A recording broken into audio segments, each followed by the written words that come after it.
hidden champions, tech underdogs, change makers, driving innovation in China. Crucial new research explains how Chinese startups innovate, compete, and grow. Who are the entrepreneurs driving innovation in China and snapping at the heels of the global names? This article in 1, 2, 3. 1. China is among the top 3 countries for venture capital in key technologies. 2. New research on more than 200 Chinese companies identifies 3 sets of innovators: hidden champions, tech underdogs, and change makers. 3. Each category represents different types of challenges for competitors. Chinese giants such as Haier, Tencent, Baidu, and Alibaba are now counted as global players, welding technological innovation to marketing know-how and entrepreneurial drive.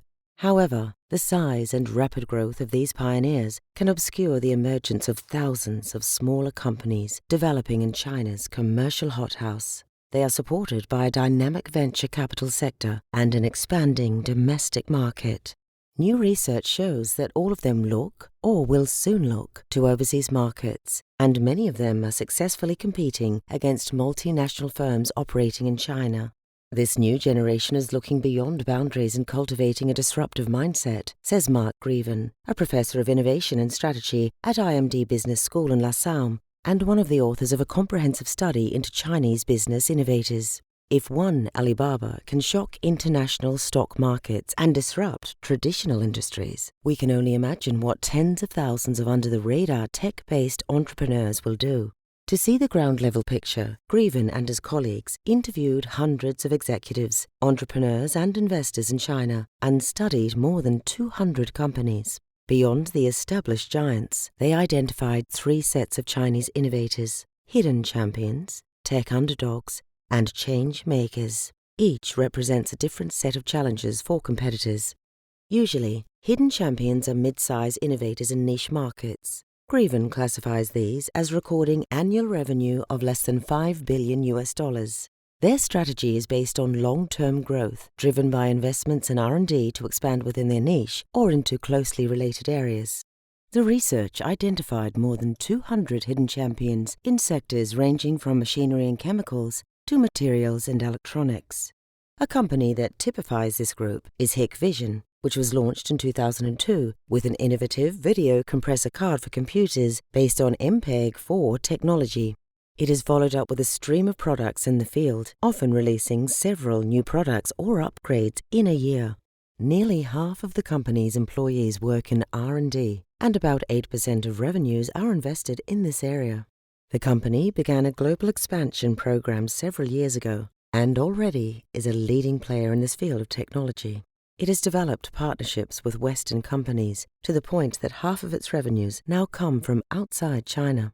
A surprising feature is how quickly hidden champions can grow, Greven says. Many became domestic and global market leaders in about a decade. It is dangerous for multinational companies to underestimate the speed and flexibility with which these new competitors can emerge, make decisions, and expand. While hidden champions seek to dominate an industry niche, change makers aim for the mass market, seeking benefits from digital disruption and often taking advantage of China's high level of mobile internet use. These companies are able to find start-up funding from China's large venture capital market. Toutiao, a media platform that uses artificial intelligence, AI, to provide customized news through mobile phones, was supported by more than $3 billion in venture capital after it was founded in 2012. In July 2018, it had more than 120 million daily active users and was valued at more than $11 billion. There is no shortage of young people wanting to start a digital business in China, whether in media and information, ride-hailing, finance, or retail. Greven notes that the online food ordering service, Ele.me, was founded in 2008 by 2 students from Shanghai Jiaotong University who, as the story goes, got hungry while playing video games one night. By 2015, the company's revenue had passed $1 billion. An outstanding feature of this group is that it shapes digital technology to fit consumer demand, not the other way around. Its success, especially among younger demographics, has meant that all business-to-consumer companies operating in China are now expected to have on-demand and mobile capacities. These companies can come out of nowhere, continually engaging with users through social media to adapt products and, as necessary, revamp their business models, explains Greven. Unlike corporations with legacy products and business models to maintain, change makers are entirely user-centered. Rather than pushing an existing product line, they are willing to venture beyond the industry's boundaries if they see opportunities there.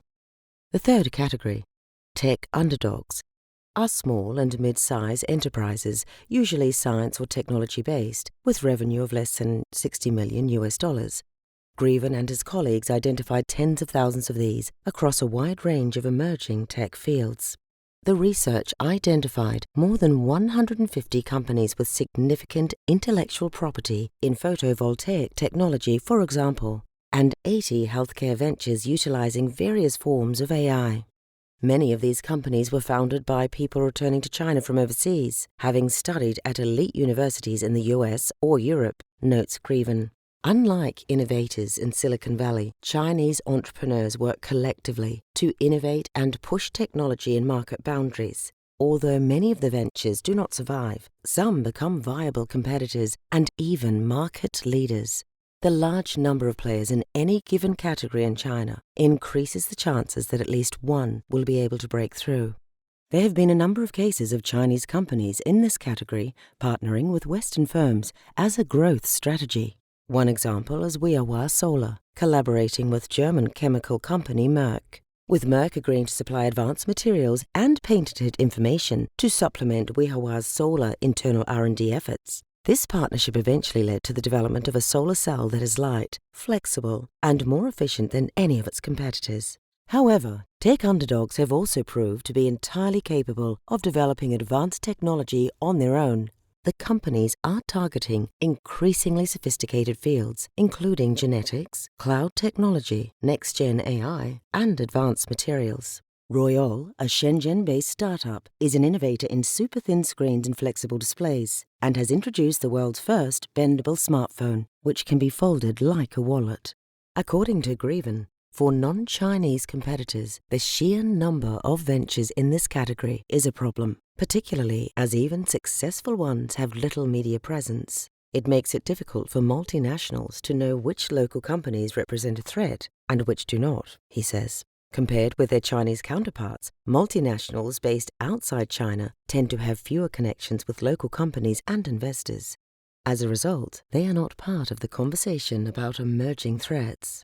For the tech underdogs, the lack of visibility can be an advantage that enables them to catch established competitors off guard when entering new markets. While Chinese firms in each category have shown great capacity for innovation, the research suggests persistent structural weaknesses. For the hidden champions, the danger is that they will themselves be subject to technological disruption. As they become more successful, their public profile will grow, prompting more competition. They are particularly aware of the possibility of new market entrants from India and Southeast Asia, leveraging their own large domestic markets as a springboard for regional and global markets. The change makers face the problem of creating sustainable competitive advantage in a market of fast-moving trends. They are also aware that regulatory changes in China could undercut their business model and that regulatory systems in other countries could impede expansion. For the tech underdogs, there is a problem of commercializing niche technology. Because so much is invested on a single product, failure to launch means there are few, if any, alternatives. 3 ways to compete. Mark Greven and his colleagues have a series of recommendations for companies wanting to compete in China or that are concerned about Chinese competition at home. 1. Expect the unexpected. A Western company might be aware of its main Chinese competitors, but there are likely to be others who are keeping a low profile or have not yet made the decision to go global. A good move is to improve knowledge of industry developments within China, to include threats that are not immediately obvious, and to assess their strengths and weaknesses. 2. Look for collaborative opportunities. Many Western companies have built good partnerships with Chinese firms, usually through subsidiaries. Those companies that have been willing to give Chinese subsidiaries more local autonomy than they might offer those in other countries have generally been more successful. Partnership with or investment in a Chinese firm can also help to identify emerging threats and opportunities. 3.